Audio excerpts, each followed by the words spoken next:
Bienvenidos a un nuevo conversatorio de Crea Más Deporte. El día de hoy nos encontramos con un tremendo invitado, el señor Marcelo Sáez, ex árbitro profesional, profesor de educación física y también abogado. Es un agrado saludarlo y obviamente lo invitamos a escuchar atentamente este conversatorio que hemos nominado Viviendo mi sueño. Marcelo, ¿cómo estás? ¿Cómo está usted? Me gustaría poder saber cómo ha llevado la situación del coronavirus en primera instancia, conocer en qué ha estado ocupado en este tiempo de pandemia. Hola Felipe, ¿cómo estás? Bueno, como estamos en confianza, no me puedes tratar de usted. Tenemos casi la misma edad, casi la misma. Tengo un certificado que tengo yo de Etiopía, me dice que yo tengo casi tu misma edad, así que somos como hermanos, somos como hermanos. Bueno, Marcelo, entonces vamos a entrar en mayor confianza. Como te comentaba, ¿cómo ha llevado la situación del coronavirus? ¿Cómo ha sido la situación para ti respecto a tus labores del día a día? Y preguntarte en primera instancia eso, saber de ti y en qué has estado ocupado en este último tiempo. Bueno, he estado ocupado haciendo varias cosas. Yo soy funcionario de la Corporación Municipal de Deporte de la comuna de Temuco, en la cual hemos tenido que, como me imagino yo, está haciendo toda la gente hoy, hemos tenido que reinventarnos. Y reinventarnos significa ir a la génesis de cómo se crea una corporación y cuáles son los cimientos. Y por lo tanto, desde esa base, desde ese prisma, hemos ido reinventándolo, hemos ido entendiendo que ahora el mundo que era exterior, ahora tenemos un mundo interior, y ese mundo interior detrás de esto, detrás de una pantalla, detrás de las cámaras, detrás de los micrófonos, y desde ahí hemos tenido que crear no sistemas de trabajo, nuevos sistemas de protocolares, nuevos sistemas de invenciones de actividades, porque la actividad física per se la hemos tenido que dejar un poco de lado. Pero entendemos nosotros que hay algo detrás de todo, que hay algo detrás que es una cuestión que viene desde el ámbito psicológico. El deporte trae consigo varias situaciones que son agradables, en términos de creación de hormonas, creación de nuevos espacios, de espacios libertarios abiertos. Pero hoy día entendemos que esos espacios no se pueden ocupar por lo que ya sabemos, ¿ya? O quizás por lo que no sabemos bien. Por lo tanto, hemos creado nuevas instancias. Y me explico. Hoy día el tener conversatorios, hoy día conocer a la gente a través de su propia experiencia, pero siempre detrás de una pantalla. El entender que hay que darle espacio a la gente para el desarrollo hoy, si bien es cierto, no físico, sí psicológico, sí cognitivo, sí ir entendiendo lo que significa este nuevo trabajo. Hemos tenido conversatorios, como te digo, hemos tenido capacitaciones para deportistas, hemos tenido capacitaciones para dirigentes deportivos, hemos tenido hoy día lo que hacen ustedes también, conocer a deportistas destacados o conocer a gente que está en torno al deporte, hemos podido entrevistar a periodistas deportivos, hemos podido entrevistar a deportistas tales como Mariana García, que es una lanzadora, hemos tenido pilotos de automovilismo, hemos tenido también la posibilidad de entrevistar a próceres del deporte, ustedes como la mayoría de ustedes son muy jóvenes, pero tales como Carlos Iglesias, que fue un insigne deportista, un insigne basquetbolista en los años que ni siquiera yo había nacido, y digamos que ese ha sido el camino y esa ha sido la producción que hemos tenido nosotros como Corporación Municipal de Deportes. Y en base a eso es lo que hemos podido trabajar. No ha sido fácil, porque hoy día las esperanzas están cifradas en poder levantar esto. Nosotros, los que trabajamos en el deporte, sabemos que nuestro entorno no está en el intramuro, está en el extramuro. El deporte, por regla general, tiene esto de estar afuera, los espacios, canchas de fútbol, la mayoría de los gimnasios, que si bien es cierto, son cerrados, pero son espacios abiertos a la comunidad, el poder desarrollar una conversación con alguien, eso lamentablemente hoy día no lo tenemos.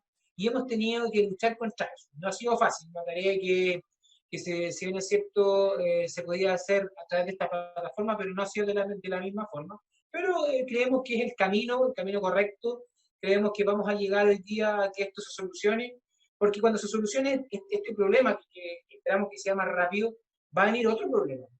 Va a venir el problema de la inseguridad de salir de tu casa, de la inseguridad de poder hacer deporte, de la insegurización respecto de otras acciones. Hoy día tú te ves con alguien que está sin mascarilla y te asustas, te preocupas. Entonces, todas esas cosas tenemos que ir trabajando en base a lo que es el desarrollo psicológico, digamos, de los deportistas o de la gente que está en torno a esta actividad. Bueno, Marcelo, la verdad es que escuchando, bueno, todo lo que tú nos comentas, es de suma importancia precisamente el hecho de abarcar una transformación que tampoco está distante a lo que viven las nuevas generaciones el día de hoy, que es una transformación digital, a pesar de que quizá el deporte sea una actividad que obviamente se realiza en espacios al aire libre. ¿Por qué te comento esto y a coger esas palabras que tú comentas? Porque claro, al haber una transformación digital en un futuro que quizás va a ser bastante cercano, todas estas plataformas, todo esto de lo que representa la tecnología, va a estar ligado precisamente al desarrollo de un deportista. De hecho, a mí me tocó conocer a un psicólogo que es Jaime Mestre, el cual, bueno, yo lo tuve como psicólogo profesor de un ramo de psicología deportiva en el Instituto Nacional de Fútbol, en donde, claro, nos comentaba que él tenía reuniones muchas veces con sus deportistas que se encontraban compitiendo a nivel mundial en espacios precisamente como este, a través de videoconferencias, y ahí es donde conversaban distintos temas, porque precisamente, obviamente no se podían reunir porque él estaban a kilómetros de distancia y marcaban una transformación bastante importante en el aspecto de, obviamente, acercarlos para, obviamente, intentar ayudar al deportista en su desarrollo, que es uno de los aspectos bastante importantes, como tú también dijiste, que es la psicología. Así que, más que nada, felicitarlo a la corporación por el trabajo que está realizando, la Corporación Municipal de Deporte. He tenido la oportunidad de ver algunos conversatorios bastante importante. Es poder compartir, o lo que ustedes están realizando, el compartir con la comunidad entrevistas y experiencias de deportistas que realmente han marcado un precedente.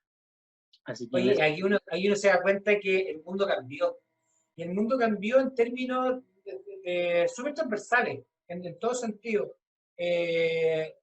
Imagínate que hoy día existe la telemedicina.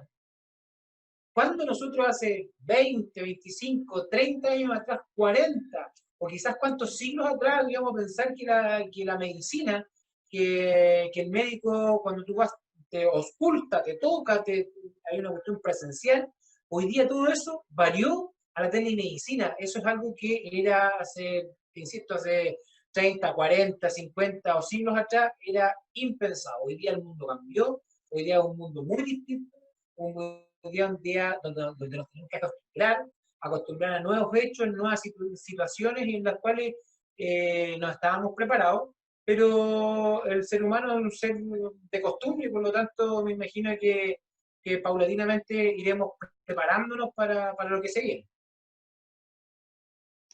así es, Marcelo. La verdad es que estamos en un constante cambio. La verdad no sabemos qué va a venir mañana, no sabemos qué va a venir en un futuro. La verdad es que, como tú lo comentas, estamos en constante cambio en la creación de nuevas cosas. Así que, bueno, me alegra mucho saber que estás bien en primera instancia.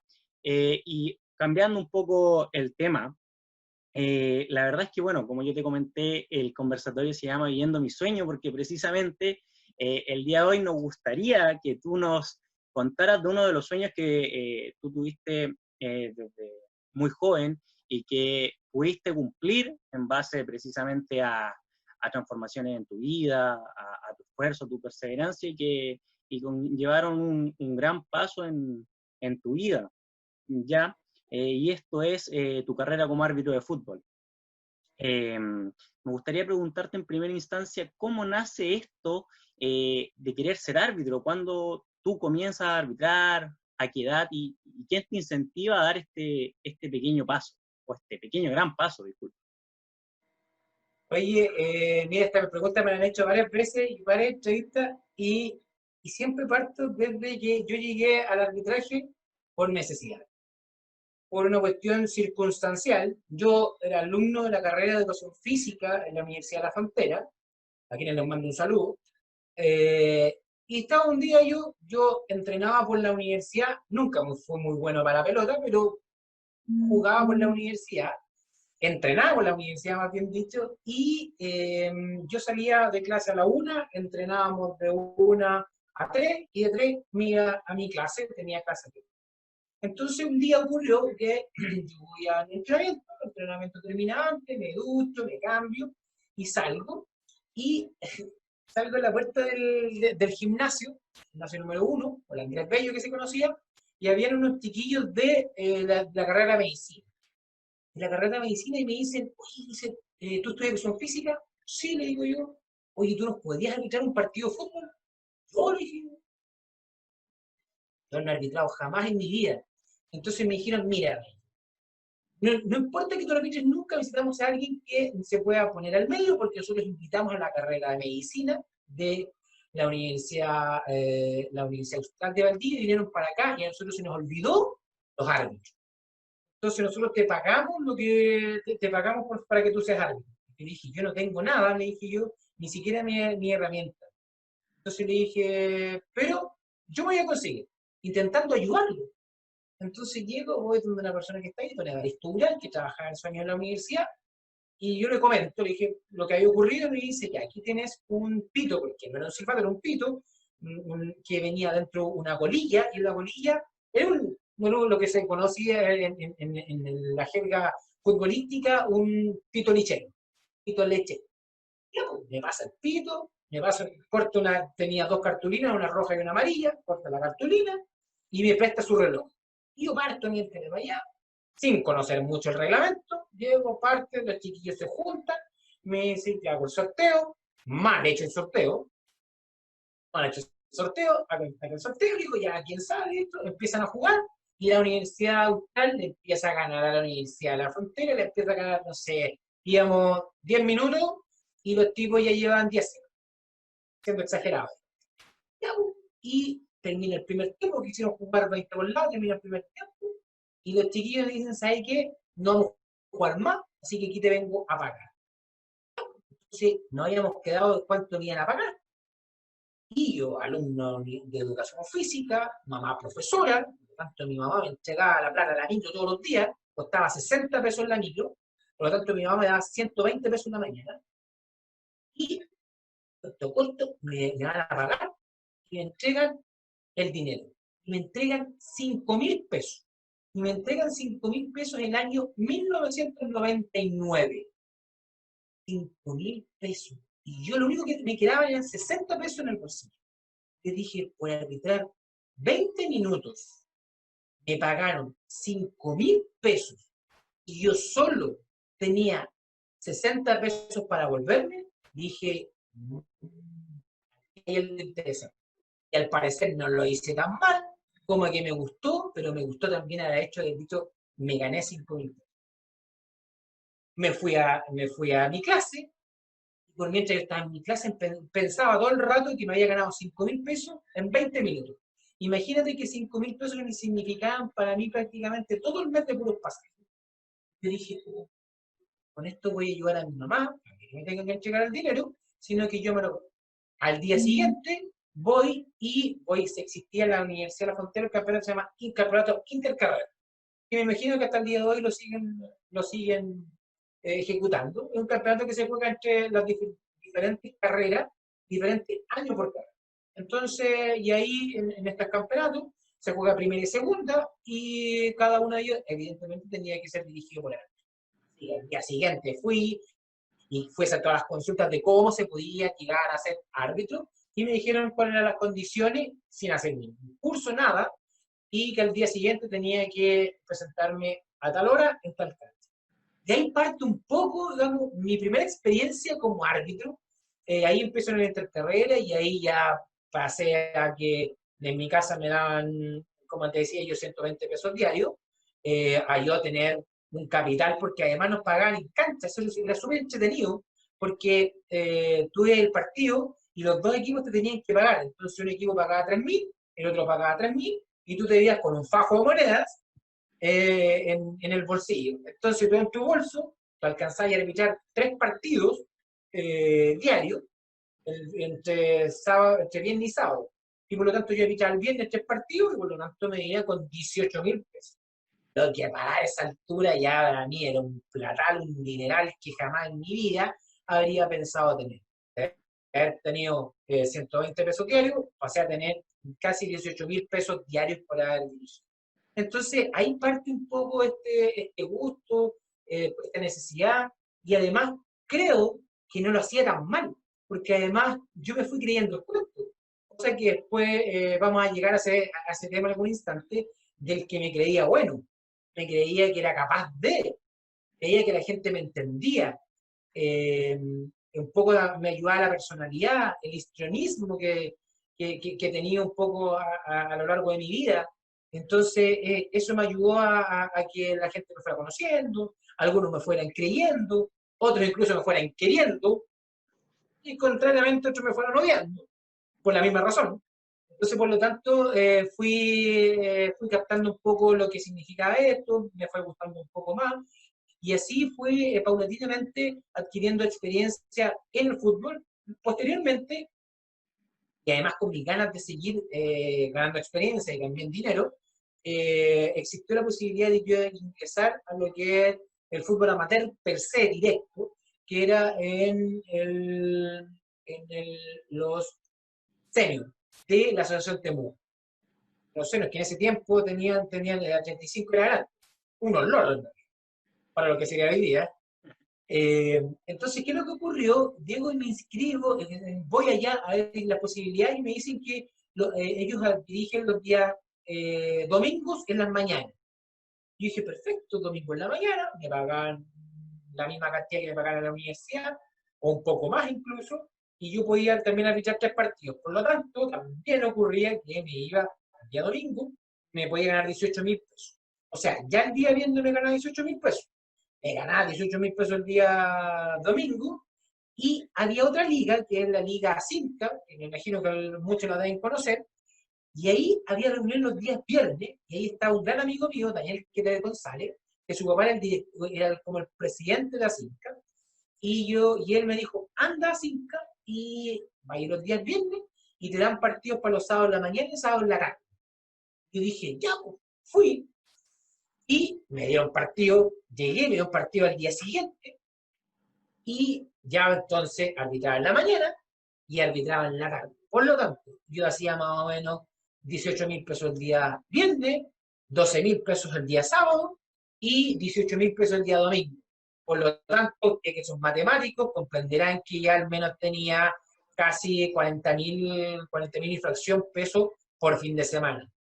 Y vuelvo al inicio, de tener 120 pesos diarios para poder ir a la universidad y prácticamente no tenía, ni siquiera eso me alcanzaba para una colación, a tener 40.000 pesos a la semana, lo que significaba que tenía 160.000 pesos al mes. Y para mí me cambió el mundo, porque yo vengo de una familia bastante humilde, como les comentaba, de una profesora, de hijo único, mamá soltera, donde costaba mucho, mucho, mucho. Entonces yo dije, esta era la forma, la oportunidad, las circunstancias que me dio la vida para poder ayudar a mi mamá en una circunstancia difícil y poder que, ¿sabes qué? Desentiéndete de esto, no es necesario que tú me des más dinero, sino que yo voy a surtir mis propias necesidades. Y ahí parte esta historia de los inicios del arbitraje, al menos de este humilde servidor del arbitraje. Marcelo, y en esos inicios, en esos primeros partidos, en lo que tú nos comentabas, intercarreras, Asinca, Asociación Temuco en su categoría senior, ¿alguna anécdota que tú recuerdes, algo que te haya sucedido, alguna experiencia quizás diferente a la que tú has vivido normalmente, en el cual el transcurso de un partido tiene ciertos pasos, generalmente tranquilo. No sé si en algún momento quizás te tocó vivir una situación que tú no sabías cómo resolver. Bueno, siempre se dan situaciones que uno no sabe resolver, siempre, porque además esto, yo nunca hice un curso, hasta ese minuto yo nunca hice un curso, no hice nada, jamás. Por lo tanto, yo el reglamento, no sabía que existía un reglamento de fútbol. O sea, no sabía que había un reglamento de fútbol. Y tanto es así que, y esto no es una anécdota, sino que es una situación que me ocurrió, que yo voy a, ese año, el año 99, yo me empiezo a ganar muchos adeptos, mucha gente que el arbitraje en sí era muy mal mirado porque era gente de mucha edad y además con un aspecto físico bastante deplorable, no preocupados por ello.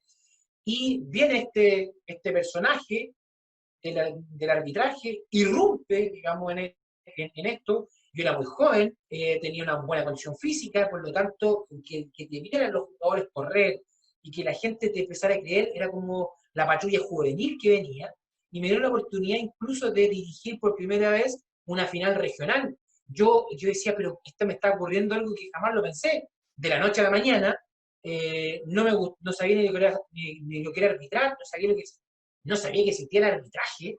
En pocos meses me tocó dirigir una final regional y producto de esa final regional me asignaron un campeonato nacional. ¿Y por qué quería llegar al campeonato regional? Nacional, porque fui y me tocó hacer un informe. Y yo me hacer, porque para los que no saben, uno cuando termina un partido, después del partido, si tú sancionas con una tarjeta amarilla o una tarjeta roja, o hay observaciones, o hay incidencias, o hay expulsados, eso se tiene que consignar en un, pero yo jamás lo había hecho. Hacía un informe de como partido normal, ganó la selección de la Universidad de la Frontera 2-1 a la selección de la UH. Y eso era todo. Y si había una amarilla, tú uno ponía el 4 con amarilla, Felipe Rivera.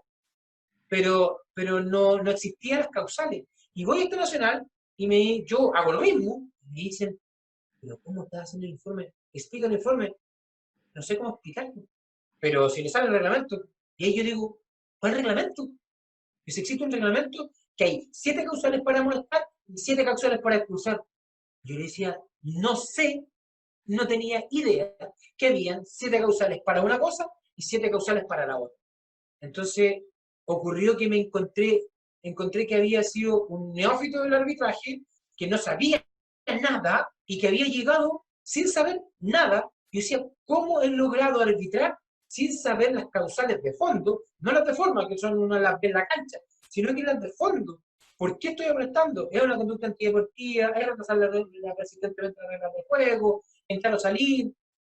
Hay un fundamento. Y recién ahí me di cuenta que había algo más de chafe por detrás de una pelota, que había algo que era más, que nos daba la posibilidad de decir, encuadrar que cuáles habían sido mis acciones y que tenían un respaldo de mi determinación. Y eso me llamó mucho la atención. Anécdotas hay muchas, muchas, pero esto es cuando uno va al médico. Cuando uno va al médico, justo se tiene que sentir mal de algo, justo no te duele. Ahora me pasa eso. Hay muchas anécdotas que van saliendo en esta conversación y van a ir saliendo a poco, pero anécdotas van a haber siempre y conforme vayamos avanzando nos vamos a ir recordando las cosas que van a ocurrir.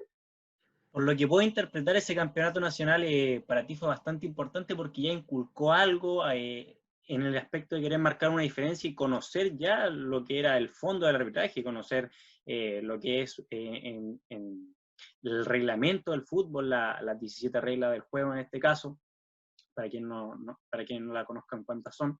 Entonces marca algo en ti. La verdad me gustaría preguntarte en primera instancia, ¿me escuchas? Ahora sí, se había quedado pegado. Ya, disculpa. Me gustaría que nos comentase o si tú recuerdas en dónde fue este nacional.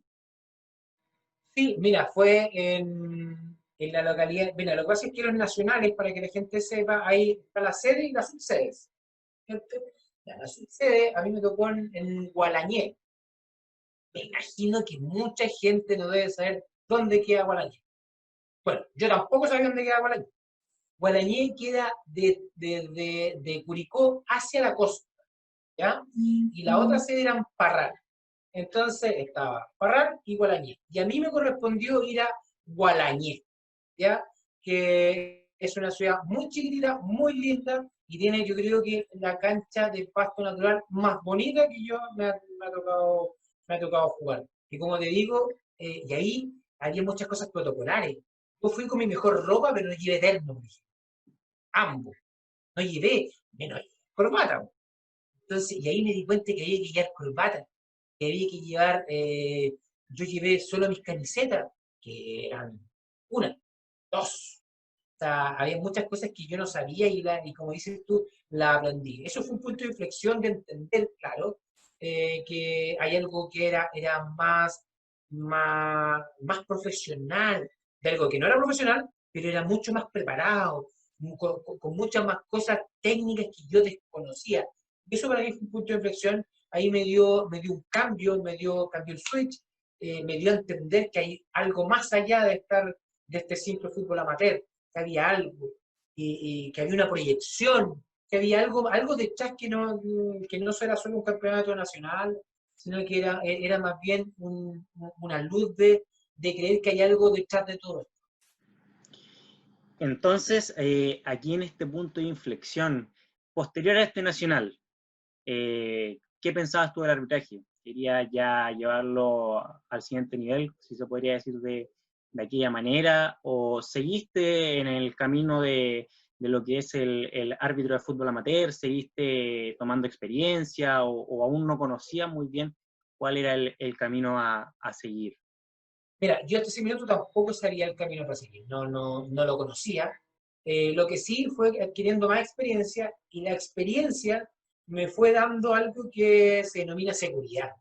Seguridad en mí mismo, el buen chileno, el creerme el cuento, el creer que era bueno, y a veces con un poco de arrogancia, que tampoco, bueno, pero sí me fue dando toda esta posibilidad de decir, creerme el mejor, sentirme el mejor, creer que yo era el mejor, creer que yo era el top, creer que yo era lo máximo.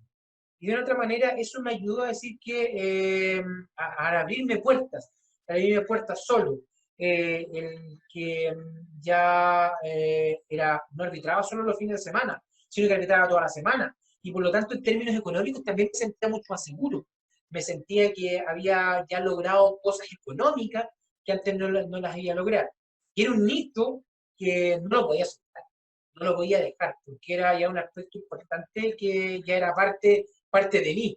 El dirigir, el arbitrar, ya los fines de semana ya no eran con la polola, no era con los amigos, no era con la distracción, sino que yo lo empecé a considerar una parte de mi trabajo, parte de mis obligaciones que yo tenía para conmigo, para con mi familia, y por lo tanto entendí que debía ser un mejor camino. Y así tal fue que me fui comprando ropa, me fui, entre comillas, perfeccionando, fui tomando más campeonatos, fui adquiriendo mayores conocimientos, mi red de contactos se amplió, ya más gente me conocía, ya más gente, mucha gente me respetaba por el hecho de ser árbitro.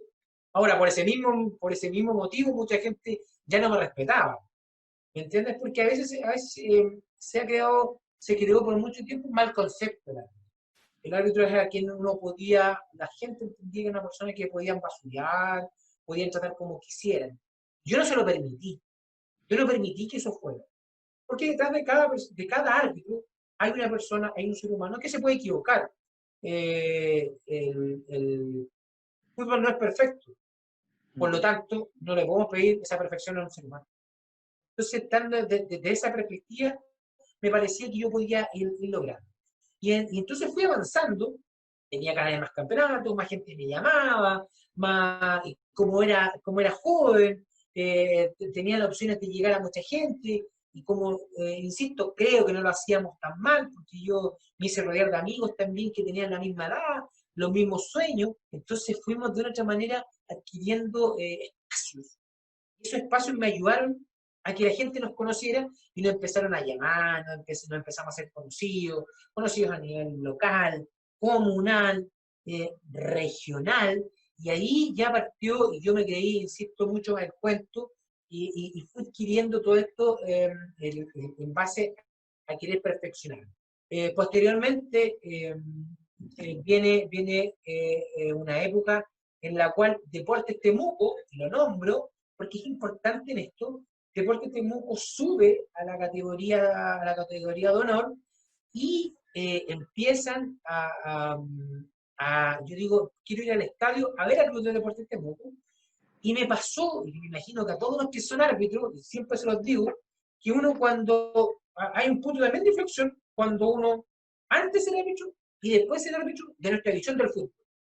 Porque cuando uno antes era árbitro va al partido y uno va a ver el partido, que el volante de contención está jugando muy bien, que los volantes de creación están haciendo su pega, que los volantes laterales están llegando a la última línea, o el lateral derecho está llegando a fondo, está sacando un centro, lo mismo lateral izquierdo, que el portero está logrando cortar bien los centros, tiene tiempo de espacio, los timing, que los delanteros están bien nutridos en términos de que se están llegando buenos pases. Cuando uno pasa a ser árbitro, cambia. Uno, no sé si es bueno o malo para los que somos hinchas del fútbol, ocurre que ya el fútbol lo vemos desde la perspectiva del árbitro.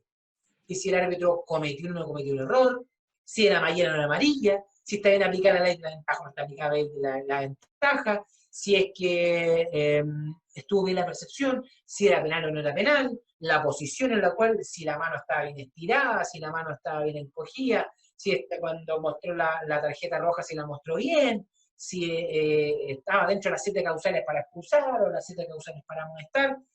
Se produce un cambio. Y entonces yo digo, voy a ver tenía este mismo concepto, voy a ver a Club de Deportes Temuco en el periodo que está en primera vez, y voy paulatinamente a verlo, lo voy a ver, hasta que Temuco incluso sube el año 2001, sube a primera división a estadio lleno, bien digo, un 6 de octubre del año 2001, y al año siguiente voy a ver y me empieza a pasar algo, digo, por primera vez viene Carlos Chandía. Que muchos de ustedes no sabrán quién es Carlos Chandía. Carlos Chandía fue un excelente árbitro mundialista, que en sus tiempos un árbitro de renombre. Era un árbitro que era en realidad, era de Chillán, precisamente en realidad de Coihueco, y de Coihueco él es de Bustamante, un pueblito que está muy cerca.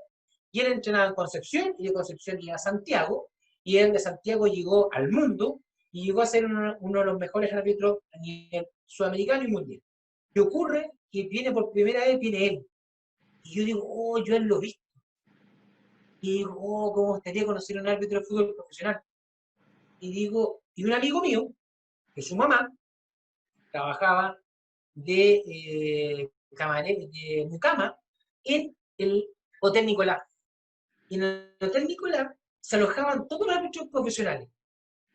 Y él dice que la próxima vez que venga un árbitro, él le avisaba a mi amigo para que nosotros lo fuéramos a saludar. Al partido siguiente juega el Club de Deportes Temuco aquí en Temuco, en el antiguo Germán Becker, y viene Jorge Osorio. Algunos no conocerán a Jorge Osorio, pero Jorge Osorio se retiró el año 2017. Hoy es el director de la carrera de árbitro en el Instituto Nacional del Fútbol, donde tú eres alumno. Bueno, viene Jorge y vamos con mi amigo Daniel Kenner, vamos a verlo. La mamá nos cuenta que está allá, bueno, punto corto, vamos a verlo. Y en nuestra primera experiencia con un árbitro de fútbol profesional. Jorge tendría a esa altura 21 años, la misma edad que tenía yo en ese instante. Y lo saludamos y era un tipo que era muy amable, muy agradable, y le digo, nosotros lo queremos saludar y todo. Lo primero que nos dice, no me traten de usted, trátenme de él. Por lo tanto, yo no conozco aquí, así es que podemos conversar, nos sentamos a conversar, y nos dijo, ¿ustedes almorzaron? No, los invito a almorzar. Fuimos a almorzar ahí por ahí cerca, y después dice, chiquillos, me van a pasar a buscar a mí a las 5 de la tarde del día de mañana, así que si quieren pueden venir acá. Y nosotros le dejamos nuestros teléfonos y todo. Llega y nos llama el otro día y nos dice, chiquillos, ocurrió un inconveniente, el auto con que me iba a ir se echó a perder, ustedes tienen auto, y yo tenía auto y le dije, sí, yo te paso a buscar. Más felices nosotros, vamos, lo pasamos a buscar, y nos vamos al estadio, y él nos hace entrar por primera vez en mi vida a un camarín de árbitro de fútbol profesional. Nos hace entrar, yo no lo podía creer, estaba al lado de él, y ingresamos, llegan los asistentes y nos dicen, acompáñanos a ver la cancha. Y dije, para los que no saben, cuando los árbitros de fútbol profesional, o de fútbol amateur, o de fútbol de tercera división, o cualquiera tiene que ir a reconocer el terreno de juego, al igual que lo hacen los jugadores de fútbol. ¿Para qué? Para conocer las condiciones del terreno, si está marcado, si tiene malla, dónde puede haber el punto de conflicto en términos de la zona, y ahí ya empieza lo que se denomina en el fútbol profesional la planificación del partido. Y vamos, yo acompaño a Jorge y me hago amigo también de los asistentes, y ahí me doy cuenta que él venía de Santiago y los asistentes venían de Concepción. Entonces, vamos a conocer el terreno de juego, vamos, y yo no lo podía creer porque además ya había mucho público y yo al lado del árbitro profesional que le tocaba dirigir. Y yo no caía en mi cuerpo, evidentemente me creí mucho, y bueno, empiezan, nos volvemos al camarín, y nosotros nos digo, ya nos vamos ahí, nosotros cómo lo podemos hacer, y dice, no, quédate, escucha la planificación del partido. Yo le decía a mi amigo, no sabíamos lo que es eso. Bueno, insisto, para los que no saben, la planificación del partido es el detallar las circunstancias que van a ocurrir dentro de un partido. ¿Qué es lo que ocurre si pasa esto? ¿Qué es lo que ocurre si pasa esto otro? ¿Qué determinación vamos a tomar en este o en otro sentido? Se planifica el partido, qué es lo que ocurre con esto. Ellos planifican, eligen la ropa y después se van a calentar. Y ahí cuando se van a calentar, nosotros salimos por el túnel del antiguo Germán Becker y le pide a una persona que se nos puede ubicar en Tribuna Pacífico. La Pacífico, si imagínate que yo pueda ir vaya a la galería Cautín, que no tenía ni siquiera techo, pasamos inmediatamente a la Tribuna Pacífico, donde por primera vez nos sentamos en asientos acolchonados, se me decían así. No me podía creer. Después fuimos y todo. Y ahí parte un poco este nuevo concepto.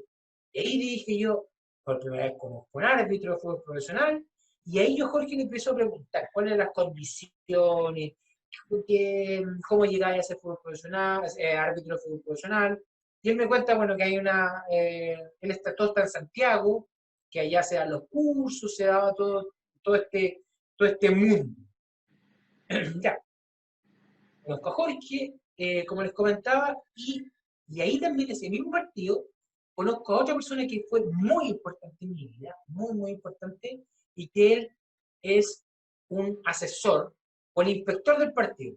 El inspector del partido, porque la gente tampoco lo sabe, y no tiene por qué saberlo tampoco, es la persona que va a evaluar al árbitro. Hay una persona que es un ex árbitro que va y él va a ver qué es lo que hace el árbitro y si lo hizo bien o mal. Recuerden ustedes que lo que conversamos, que claro, hay 7 causales para amonestar, 7 causales para expulsar, hay circunstancias por cuales cobrar, sancionar un penal, o sancionar un tiro libre indirecto, sancionar un tiro libre indirecto. Esta persona evalúa si el árbitro lo hizo bien o mal, y le pone una nota de 1 a 10, y evalúa todas estas condiciones. Entonces, yo conozco a esta persona, que es don Luis Navarrete Arias, que descanse, falleció el 16 de agosto del año 2013.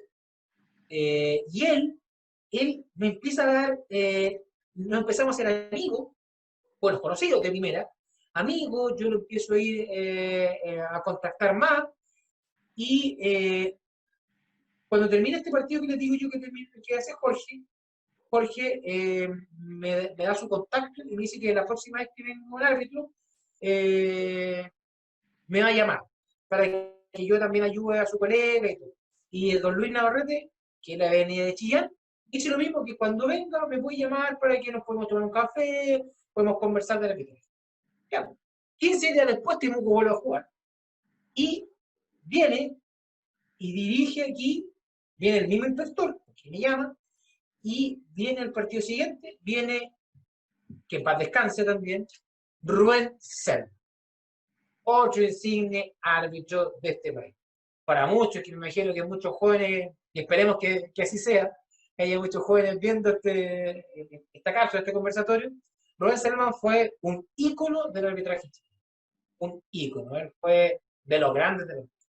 Y viene y pasa lo mismo, yo lo voy a ver al hotel, del hotel nos invitan a almorzar, a cenar ese día, al día siguiente me pide que lo paso a buscar, lo paso a buscar, nos vamos para allá, y al final, en 3, 4 meses, yo ya era un conocido de los árbitros de fútbol profesional de Santiago que venían a Temuco. Después yo lo iba a buscar al aeropuerto, lo llevaba al hotel, nos íbamos a almorzar juntos, yo era parte, uno más del grupo.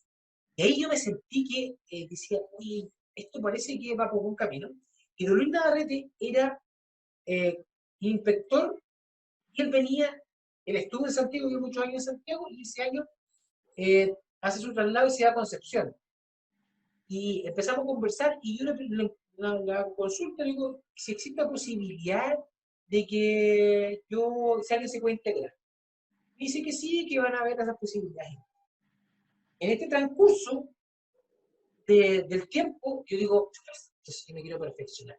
Vamos a hacer, lo que podríamos hacer, Vigilio, es, conociendo la realidad que está en Concepción, que era una escuela, en un colegio regional, y dije, el colegio regional no se hace en Temuco. Y busqué la posibilidad de que se hiciera en Temuco. Para eso fui a Santiago y conversé con el director del colegio, de la escuela regional, el director del INAF en ese instante, don el señor Castro Macú. El señor Castro, ¿qué es lo que pasa con él? Él es un insigne también de la arbitraje. Y el señor Castro Macú, el diciendo director, viene a Temuco a ver las posibilidades si se puede instalar un colegio regional aquí. Ve las posibilidades, dice que existe una posibilidad y que se pudiera implementar un colegio regional aquí en Temuco. Y tenía que estar respaldado por la universidad. Y como no está respaldado si está respaldado por la universidad, se podía hacer esto. Nosotros buscamos apoyo de la Universidad de La Frontera, nos dijo que sí, y que existía esa posibilidad. Bueno, se lleva todos los papeles para Santiago, y como estaba terminando el año, no se pudo implementar. Y se trató de implementar al año siguiente, y no se pudo implementar por razones que hoy día desconozco, o más bien no las recuerdo. Y por lo tanto no existía la posibilidad aquí, sino que había que esperar. Y en ese transcurso, ese año, yo fui a otro nacional, y en ese nacional me tocó dirigir la final de ese nacional. ¿Y por qué es importante esto? Lo quiero volver atrás, porque en ese nacional estaba don Hernán Silva. Don Hernán Silva, ahora sí que no debe conocer nadie, don Hernán Silva fue un árbitro chileno que dirigió en 4 mundiales, de los cuales uno dirigió por Chile y los otros 3 restantes los dirigió por Ecuador. Entonces, por lo tanto, él fue a vivir a Ecuador, y él me ve dirigir la final y me insta a que yo me vaya a Santiago a vivir, y que yo vaya a hacer el curso, como ya está el NAF, que me vaya a hacer el curso. Y yo no lo quise hacer, esperando esta posibilidad que se viniera del colegio regional aquí a Temuco, y que se implementara ese colegio regional como INAF regional. Por lo tanto, no lo pude hacer. Entonces, ¿qué es lo que ocurrió? Me dieron la posibilidad entonces de yo integrarme en este nexo de don Hernán Silva, el señor Castro Macú y don Luis Navarrete, que yo me integrara para no perderme las condiciones que tenía, y yo también creía que las tenía, y yo me integrara a Concepción. Y por lo tanto, ese año yo me integro al Colegio Regional de Concepción. Y ojo, yo todavía sin haber hecho ningún curso formal de arbitraje. Entonces me integro al colegio regional y yo en la fracción de 2 años de que venía al fútbol amateur, al año siguiente ya era prácticamente el oso peluche de los árbitros de fútbol profesional. Y al tercer año yo ya me había integrado al colegio regional de Concepción de fútbol profesional, a nivel cadete, a nivel de fútbol joven, como se llama. Y por lo tanto, yo ahí parto en la sub-16, miento, la sub-15. Y ahí parte mi experiencia en el fútbol profesional a nivel de fútbol joven o cadete, como la gente lo conoce. Ahí por primera vez tengo mi parte, o ¿cómo lo denominan ustedes? La Papel. escarapela, y nosotros lo denominamos parte solamente, de árbitro de fútbol profesional. Y todavía tengo la misma que ocupé la primera vez. Mi primer partido, que fue el día 10 de mayo del año 2003. Ese día, por primera vez, yo entré en el fútbol profesional, sub-15, Deportes Concepción, Rangel, Nonguén. Ese fue mi primer partido. El Gatoto ganó la Deportes Concepción 2. Entonces, ahí ese es mi inicio, un poco larga la vuelta, digamos, pero esto ya, así es como parte mi vida en el fútbol profesional. La verdad es que bastante significativo tu camino, un poco diferente al que comúnmente siguen hoy actualmente las personas que obviamente quieren formarse como árbitros, pero también se debe a que obviamente el arbitraje en aquellos años no era una actividad que estuviera tan masificada como sucede hoy actualmente, también con un Instituto Nacional de Fútbol que ahora ya está mucho más definido, que tiene el aval de instituciones educacionales y además el aval completo de lo que es la ANFP. La verdad es que, como te comentaba, bastante significativo, Marcelo, tu paso para llegar a lo que fue el fútbol profesional y haciendo un gran hincapié precisamente lo que tú comentas, que llegas sin nunca antes haber realizado un curso formal de arbitraje de fútbol. Entonces mi pregunta es, ¿cuándo, después de todo este gran paso que diste, tú realizas tu primer curso? Ya, mira, es súper interesante. De hecho, muchos amigos me molestan, ¿eh? Me dicen que yo fue ejercicio ilegal de la profesión. Ya, yo decía que era árbitro de fútbol profesional y jamás había hecho un curso, jamás lo había hecho. Ocurre que el año 2011 eh, se produce que nosotros íbamos a subir a la división superior. ¿Ya? Éramos árbitros que iban a subir a la división superior. Pero ocurrió que nosotros no podíamos subir a la división superior. Nosotros veníamos de la sub-19 y en ese año se pasaba directamente a primera vez. No podíamos nosotros subir porque no teníamos el requisito esencial, que era tener el título de árbitro de fútbol profesional. Y por lo tanto, ¿qué hubo que hacer? Hubo que hacer un curso, lo que se denomina hoy día un, lo que ibas a hacer tú, ¿cómo se llama? Un programa especial de titulación, un PET. Un PET, efectivamente, un PET.